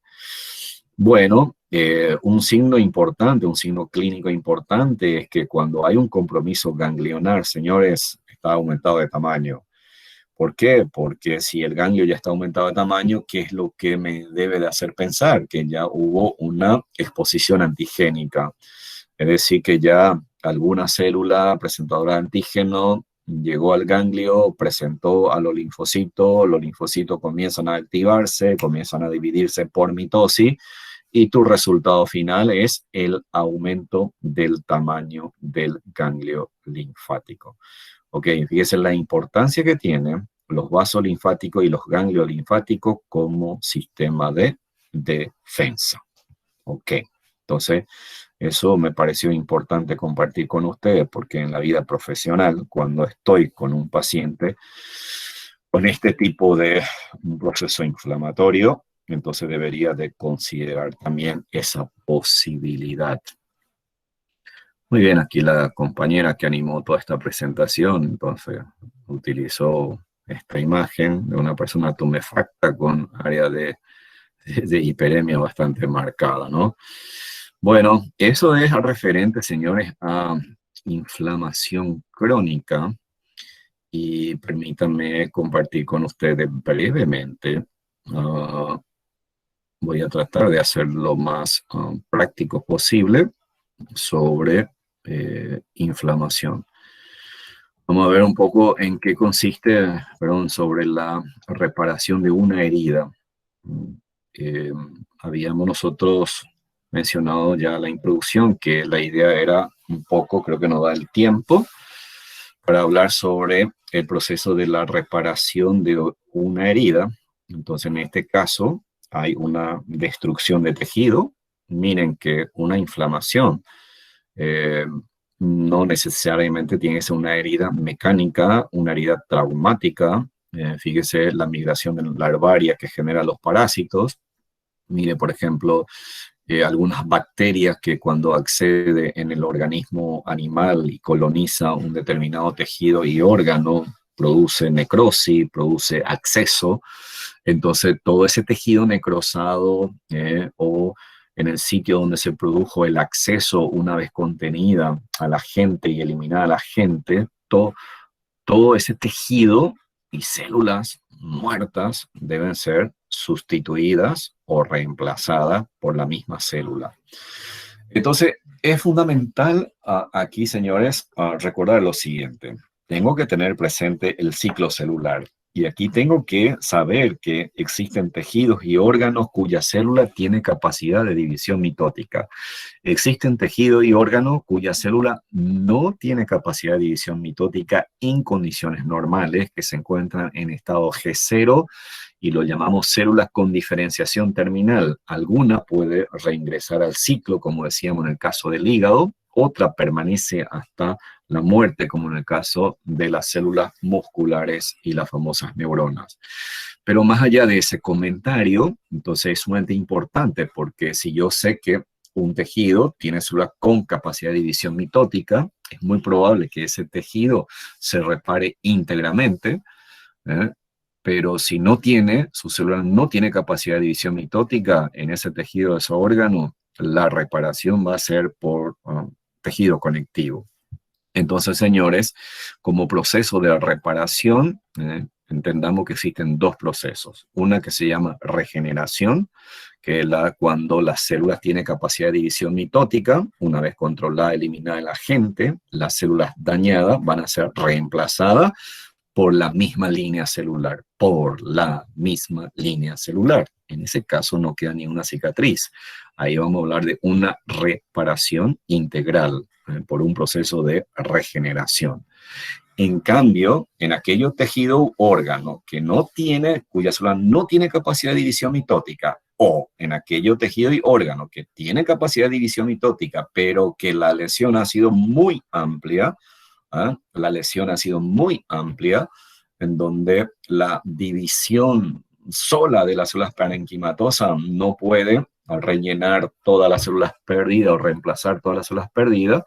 Entonces ahí proliferan células del tejido conectivo. En ese caso vamos a hablar de una fibrosis o fibroplasia y técnicamente hablamos de una cicatriz.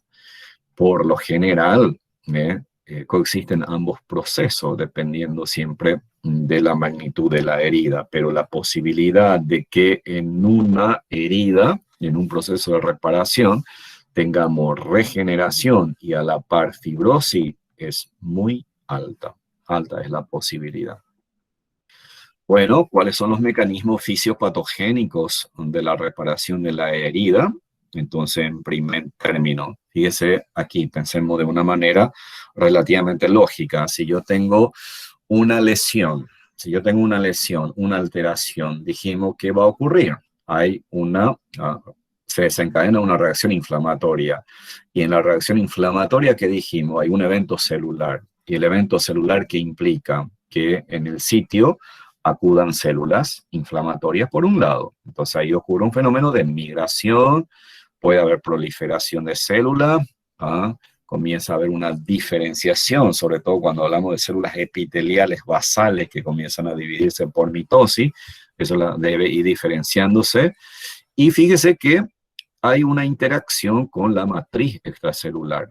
Recuerden, tejido conectivo, cuando hablamos de matriz extracelular, además de la sustancia fundamental amorfa, hay fibras, y ahí recordar que están todos los elementos y componentes químicos necesarios, recordar que ahí hay proteínas adhesivas, están los ingredientes necesarios para que esta célula que va a intentar reparar esa herida, lógicamente comienzan a proliferar y a experimentar una buena diferenciación y una buena organización. La célula del tejido conectivo entonces comienza a sintetizar matriz extracelular. Esa matriz extracelular de la sustancia fundamental amorfa constituye el verdadero andamiaje sobre la cual se va a reconstruir el proceso de reparación a partir de la estructura preexistente. Lo ideal sería que no quede ninguna cicatriz, ¿no?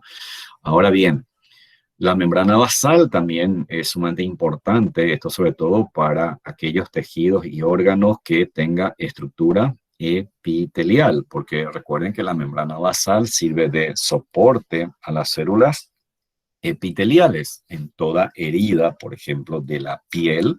Cuando tengamos una herida quirúrgica, es probable que quede una cicatriz o puede ser que no aparezca cicatriz siempre y cuando la membrana basal permanezca intacta y las células epiteliales experimenten el fenómeno de la reepitelialización.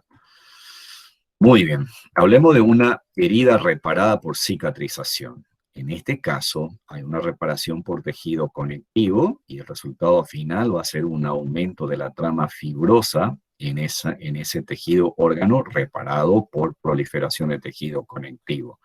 ¿Sí? Para que esto acontezca, indudablemente, fíjese aquí, la lesión debe ser bastante amplia. Implica una destrucción importante de células parenquimatosas y que comprometa también al armazón estructural o estroma, ¿sí? O se presentan en aquellos procesos donde hay una inflamación necrosante, como en el caso de los abscesos que habíamos ya mencionado. Y miren, señores, el proceso de reparación es bastante característico de la inflamación crónica. Por eso incluso habíamos mencionado como una consecuencia de la inflamación crónica, ¿ok? Entonces, siempre y cuando que haya una herida muy amplia, una destrucción muy importante de tejido, entonces el riesgo que tenemos que esa herida se repare por tejido conectivo y se forme una cicatriz fibrosa es bastante elevada. Este proceso de reparación implica, por un lado, la regeneración, porque fíjese, las propias zonas mesenquimáticas destruidas en ese sitio, por ejemplo, fibroblasto perdido, algunos fibroblastos, va a comenzar incluso a dividirse, entonces voy a tener una regeneración. Si yo tengo una herida en un órgano que tenga un epitelio, y que involucre tejido conectivo, túnica muscular, etcétera. Entonces yo puedo tener una combinación de regeneración para el epitelio de ese órgano y la proliferación de la parte mesenquimatosa. Entonces tendríamos una fibrosis o cicatrización. Por eso decíamos recién que es muy común que coexistan ambos procesos en un evento de reparación. Ahora, cuando se produce una cicatrización, entre los eventos más importantes que se lista aquí es la angiogénesis. Probablemente ustedes habrán visto o habrán tenido experiencia cuando tienen una herida, la zona, ustedes tienen una costra. ¿Quién no ha sido curioso de intentar levantar la costra? Nos duele, lo soportamos y elevamos la costra y luego sangra un chiquitito y lo aprisionamos.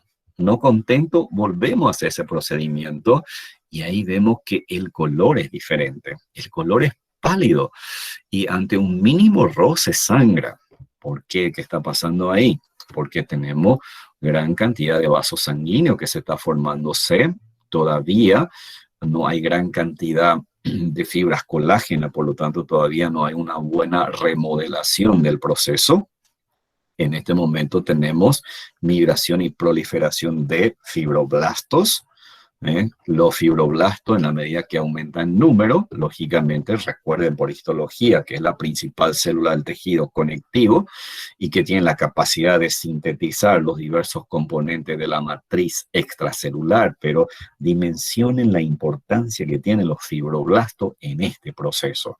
Por un lado, ellos se encargan de proliferar y durante la proliferación comienza a sintetizar los diversos elementos, componentes indispensables en la sustancia fundamental amorfa, ¿sí? Y por último, cuando prácticamente haya una buena proliferación, los fibroblastos deben de experimentar un desarrollo y una organización de tejido fibroso llamado fenómeno de remodelación.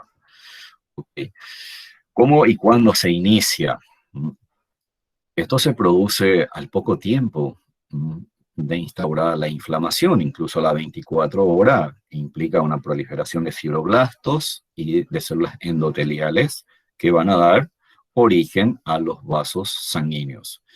Cuando comienzan a proliferar fibroblastos y comienza a haber una gran cantidad de vasos sanguíneos, técnicamente se está formando un tejido de granulación. Este tejido de granulación se caracteriza porque ese tejido de granulación, señores, es blando, no es todavía un tejido organizado. Tiene un aspecto granuloso, porque tiene una tumefacción muy variable, rosadito en la superficie por la gran cantidad de vasos sanguíneos que se está formándose. Y, lógicamente, ya hemos destacado la proliferación de fibroblastos y tiene un aspecto edematoso por dos razones. Primero, porque hay una inflamación. Segundo, porque ustedes están teniendo unos neovasos sanguíneos que están formándose y por lo tanto no hay todavía una buena recirculación en ese sitio, ¿no? Entonces, la famosa fibrosis o fibroplasia se produce dentro del armazón de tejido de granulación y da lugar a implica dos procesos fundamentales: emigración y proliferación de fibroblastos en el sitio de la lesión, y hemos destacado que ya los fibroblastos son las células que comienzan a depositar los elementos componentes de la sustancia fundamental amorfa. Muy bien, hablemos cómo se produce la curación de una herida cutánea. Implica un proceso bastante complejo, varios procesos en realidad. Primero, voy a tener una inflamación aguda, otra vez inflamación aguda. ¿Pero por qué tengo inflamación? Porque tengo una herida. Y una herida, hay una solución de continuidad. Siempre que haya una alteración, se instaura una inflamación. ¿Ok? ¿Por qué aguda? Porque ahí va a comenzar a aumentar neutrófilo. Vamos a ver enseguida. Luego va a seguir la regeneración de células parenquimatosas. Es decir, si yo tengo una herida, por ejemplo, de la piel, de células epiteliales, por debajo tengo tejido conectivo, por debajo tengo tejido muscular, ¿sí? Lógicamente el epitelio y alguna célula del tejido conectivo tiene capacidad de división mitótica. Entonces, regeneración de células parenquimatosas propia del tejido. Ocurre migración y proliferación de estas células parenquimatosas, y esta célula parenquimatosa debe de tener una buena organización. Vamos a ver en breve. En ese momento, cuando proliferan los fibroblastos, recuerden que vamos a comenzar a tener síntesis de los elementos y componentes de la matriz extracelular, y una vez avanzada el proceso de la curación de la herida, entonces ocurre un fenómeno que se llama remodelación de los componentes del tejido, ya sea conectivo como parenquimatoso, y tenemos formación de colágeno que determina una resistencia o determina la resistencia de la herida. Este pequeño detalle es importante porque cuando de repente usted hace una intervención quirúrgica, usted le dice a su propietario, a su paciente, yo le quiero ver en una semana, o le dice usted, dentro de 10 días vamos a sacarle los puntos. Si no pasa nada, vuelva a los 10 días. Entonces, si viene, usted inherentemente va a revisar la herida y a veces tenemos la tendencia de realizar una tensión opuesta sobre los bordes de la herida. Y si los bordes de la herida ya no se despegan, significa que es una herida organizada. Ahora, si a los 10 días viene este paciente y ves que la herida todavía está sobrelevada, tumefacta y que incluso exuda un poquitito de líquido, no es conveniente retirar los materiales de sutura porque esa herida puede abrirse de vuelta. Fíjese la importancia que tiene el hecho de mencionar que la herida en un estadio avanzado, entonces se caracteriza porque ahí hay un predominio de formación de fibra colágena que determina la resistencia de esa herida quirúrgica reparada, ¿no? Cuando hablamos de una curación de herida por primera intención, ¿ah? La curación de herida por primera intención se da sobre todo en aquellas heridas en donde los labios no están muy separados. Los labios de la herida no están muy separados. Entonces ahí tenemos las famosas incisiones quirúrgicas. ¿Ah? Todo cirujano realiza un corte, luego lo somete a una sutura. Entonces los bordes se aproximan, Ahora, ¿qué hemos provocado? Cuando yo realizo un corte, entonces, lógicamente, estoy generando una solución de continuidad. Pero al cortar con bisturí, entonces, ¿qué ocurre? Estoy cortando los vasos sanguíneos. Entonces, ¿qué va a ocurrir? Una hemorragia. Ah, qué interesante. Hay una hemorragia. Bueno, ¿qué ocurre? Supongamos terminamos la intervención quirúrgica, comenzamos a aproximar los bordes de las heridas, pero provoqué una herida. Hay un espacio mínimo, pero existe, y provoqué una solución de continuidad, generé ruptura de vaso sanguíneo, se produjo una hemorragia, y esa hemorragia, ¿qué hace? Rellena esa herida, ¿no? Ese espacio provocado rellena y se forma coágulo. Y también como hay una extravasación de la sangre de manera íntegra, también tenemos fibrinógeno que se polimeriza y tiene fibrina. Entonces, fíjese, a la herida quirúrgica provocada, ese espacio y ahí alrededor se rellena de glóbulos rojos, se coagula y tiene la fibrina. Técnicamente tener un coágulo sanguíneo instaurado que rellena ese espacio. A las 24 horas o dentro de las 24 horas se desencadena una inflamación. Lógicamente esto es inmediato, ¿no? Se produce la inflamación. Y recuerden, ¿cuál va a ser la célula que va a predominar ahí? Los neutrófilos. ¿Dónde están los neutrófilos? Acuden en los bordes de la herida. Fíjese lo interesantísimo que es esto, porque nuestro propio organismo tiene su mecanismo de defensa. Por eso que de repente ustedes escucharán, no, siempre que se haga una buena asepsia, se cuida todos los detalles. Existen médicos que dicen, no es necesario los antibióticos. ¿Por qué? Porque por más que tengamos una pequeña infección, los neutrófilos van a cumplir su función, ¿ok? Entonces ahí vienen los criterios profesionales para utilizar los antibióticos de manera oportuna. Entonces, provocada la herida quirúrgica, acuden en el sitio los neutrófilos, recuerden por diabetes y por quimiotaxis, y fíjese aquí, dentro de las 24 horas, increíblemente, las células epiteliales basales ahí en el sitio de la incisión comienzan a dividirse por mitosis y te produce un engrosamiento de los bordes quirúrgicos. Increíble, ¿no? Cómo tan rápidamente esas células epiteliales comienzan a experimentar mitosis. Dentro de las 48 horas, fíjese, las células epiteliales de los bordes quirúrgicos comienzan a migrar y proliferan hacia los bordes dérmicos y comienzan ellos a depositar los componentes de la membrana basal. Es decir, que dentro de las 48 horas, señores, las células epiteliales basales ya comienzan a experimentar una mitosis cada vez más importante con proliferación hacia los bordes quirúrgicos. Y fíjese, al tercer día, aquí cambia la historia. Por eso aquí también hago este comentario. Normalmente cuando se hace una incisión quirúrgica y se prescribe antiinflamatorio, y los antiinflamatorios por lo general tienen, dependiendo del tipo que utilice, tienen un efecto, ya sea sobre estómago, sobre riñón, hígado, etcétera. Entonces, por lo general, decimos, vamos a darle por 3 o 5 días. ¿Por qué razón? Porque fíjese, los neutrófilos dijimos que son células con gran capacidad fagocítica y que te puede amplificar un poco la reacción inflamatoria, o si hay una necrosis te puede complicar la vida. Pero fíjese, si yo modulo su reacción con antiinflamatorio y a partir de los 3 días en adelante, las células predominantemente son los macrófagos y que los macrófagos son tan meticulosos en su trabajo, entonces la posibilidad de que tenga una inflamación intensa disminuye en demasiado. O sea, es sumamente interesante este fenómeno.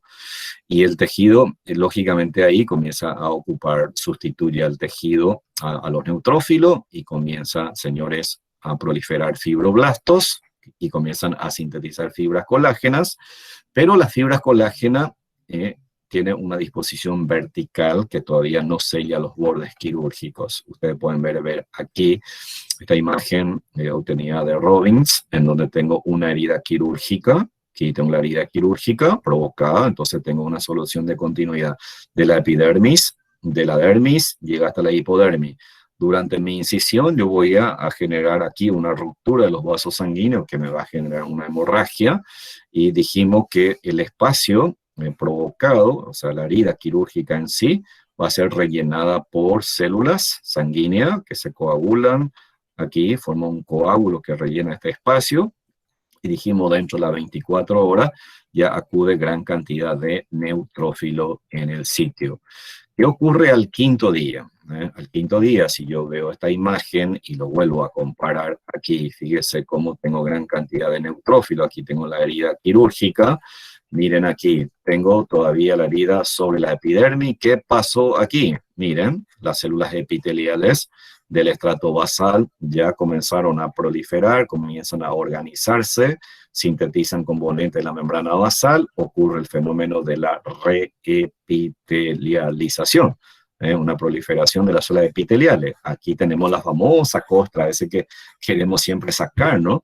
Eso, en lo posible, debe caer de manera natural para que usted le dé tiempo para que esta célula epitelial que está dividiéndose se reorganice y tenga menor chance de que aparezca ahí un tejido cicatrizal. ¿Qué ocurre por debajo de la membrana basal? Aquí yo voy a tener mayor cantidad de tejido de granulación, que recuerden que voy a tener mayor cantidad de vasos sanguíneos que se está formándose, voy a tener mayor cantidad de fibroblastos que sintetizan fibras colágenas, pero que esas fibras colágenas sintetizadas ya no se dispone solo de manera vertical, sino comienza a tener una dirección más horizontal, y de esa manera va a soldar los bordes de la incisión. Y miren aquí cómo prácticamente la epidermis ya recupera su grosor normal, siempre y cuando que sea una herida con bordes quirúrgicos bien aproximados, ¿no? Y al mes prácticamente, o en la semana, entonces, ¿qué es lo que ocurre aquí? Miren, la epidermis, ya la costra desapareció, la epidermis ya proliferó, tuvo una buena diferenciación. Aquí puedo decir que la epidermis ha sido sometida a un proceso de reparación íntegra por proliferación de células epiteliales, ¿sí? Y en la dermis, fíjese ahora, tengo fibras colágenas de disposición vertical, desaparecieron prácticamente los vasos sanguíneos, prácticamente ya no tengo células inflamatorias, entonces aquí tengo ya una remodelación del tejido conectivo en una curación por primera intención. Y al mes prácticamente ya la cicatriz está formada por tejido conjuntivo en la dermis, ¿verdad? Y la epidermis hay una reparación íntegra, que es lo que decimos. Aquí hay una reparación íntegra y aquí entonces hay una cicatriz de tejido fibroso. Coexisten ambos fenómenos. ¿Ok? Interesante, los anexos que han sido destruidos en la línea de incisión se pierden definitivamente y lógicamente por la presencia de la fibra colágena en este lapso de tiempo, entonces aumenta la resistencia de la herida. Cuando hablo de una curación de herida por segunda intención, entonces aquí, a diferencia de la curación por primera intención, los bordes quirúrgicos están separados. Los bordes quirúrgicos están muy separados. Y esto ocurre, por ejemplo, en úlcera inflamatoria, en acceso, etcétera, donde haya gran destrucción de tejido. Entonces, si hay gran daño tisular, una extensa destrucción, señores, ¿qué me indica eso? Que es poco probable que la regeneración parenquimatosa sea suficiente para una reparación integral. Entonces, en este caso, se requiere una proliferación abundante de tejido de granulación para llenar los espacios de la herida. Recuerden que un tejido de granulación es la proliferación de fibroblastos y de gran cantidad de vasos sanguíneos, caracterizado también por edema, ¿sí? Y es bastante blando. Entonces, esta curación por segunda intención se caracteriza porque como hay un gran daño de tejido, hay una gran destrucción, señores, hay una alteración importante. Eso, indudablemente, la reacción inflamatoria va a ser muy intensa. Cuando la reacción inflamatoria es intensa, vas a tener una gran alteración de la permeabilidad vascular. Fíjese cómo tiene lógica. Una intensa inflamación, una intensa alteración de la permeabilidad vascular, mayor cantidad de fibrina, voy a tener mayor cantidad de células inflamatorias en el sitio. Voy a tener residuos necróticos y exudados, que lógicamente en la medida que vaya avanzando debe ser eliminado, ¿no? Lógicamente, si hay una amplia destrucción, dijimos que debe ser rellenado ese espacio por proliferación de tejido de granulación y por lo tanto, cuando ya tengo tejido de granulación y comience a proliferar gran cantidad de fibroblastos, voy a tener mayor cantidad de síntesis de tropocolágeno y de fibras colágenas y eso que me va a hacer, la retracción de la herida va a ser mucho más marcada y a eso se suma la presencia de miofibroblastos que te genera una retracción de la herida. Entonces aquí usted tiene una curación por segunda intención, en donde esta figura me indica que la herida ha sido muy amplia, entonces significa que la inflamación va a ser importante, el tejido de granulación que se forme va a ser sumamente importante. Si hay gran cantidad de tejido de granulación con gran cantidad de fibroblastos y una vez que todos los fibroblastos te sintetice gran cantidad de fibras colágenas, más la presencia de miofibroblasto que tiene el filamento de actina, ambas con la fibra colágena, te va a producir una retracción de la herida. Fíjese aquí, entonces, prácticamente se pierde la uniformidad de la superficie y aquí tengo una herida retraída. Si alguien tuvo una herida amplia por quemadura en el brazo, vaya que no lo queremos tenerlo en la cara, o lo habrán visto, como esa persona tiene un tejido cicatrizal retraído. Entonces eso es lo que ocurre. Para nosotros es importante analizar esto porque en patología y analizamos los eventos patogénicos, oficio patogénico de una reparación de la herida quirúrgica, porque en el día de mañana, cuando ustedes estén con paciente y o lógicamente en otra asignatura, el abordaje y las clasificaciones van a insistir mucho con los tipos de herida, que a nosotros no nos compete desde el punto de vista clínico, pero sí, la idea es de por lo menos darle a ustedes la base de qué es lo que ocurre en un proceso de reparación de herida, que es importante porque si tenemos problemas en los pacientes cuya herida no está cicatrizando, entonces ahí deberíamos de buscar alternativa de dar solución a ese problema o de investigar cuál es la causa, ¿verdad?, de ese proceso. Muy bien, señores, esto ha sido la clase, la segunda parte de inflamación y de la curación de herida, que era el objetivo de cumplir con ustedes en el día de hoy.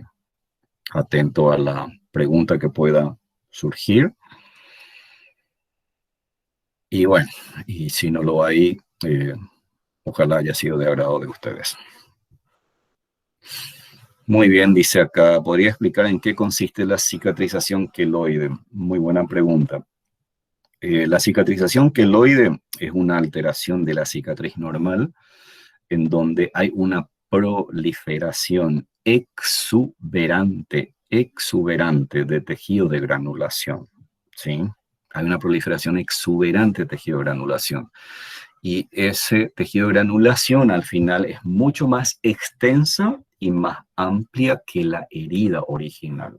El tejido de granulación es mucho más extensa y más amplia que la herida original. Y en una especie particularmente se ve muy frecuentemente, que es en el equino. En el equino la cicatrización es bastante complicada. Es un animal que tiene una hipersensibilidad muy marcada y la reacción inflamatoria por lo general suele ser muy intensa.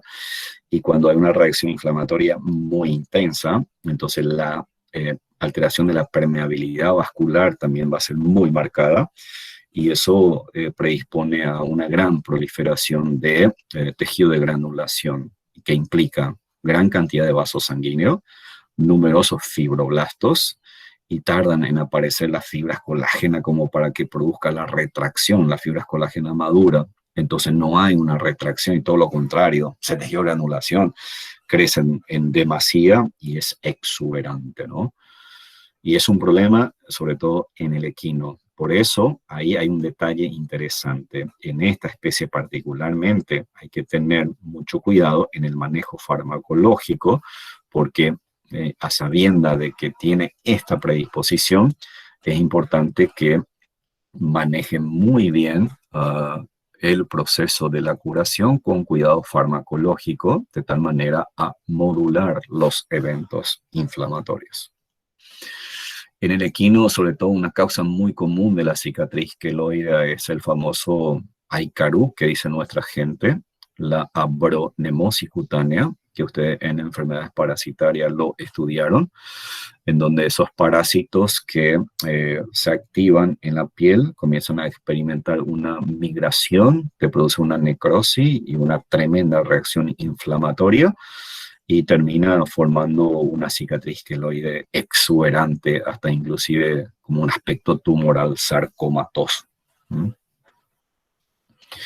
Sí, en el humano se describe un problema de cicatrización y en determinado órgano también hay cierta predisposición, pero más bien es una falla de proceso cicatrizal.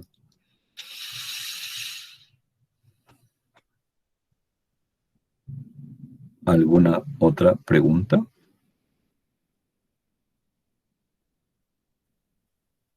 Muy bien.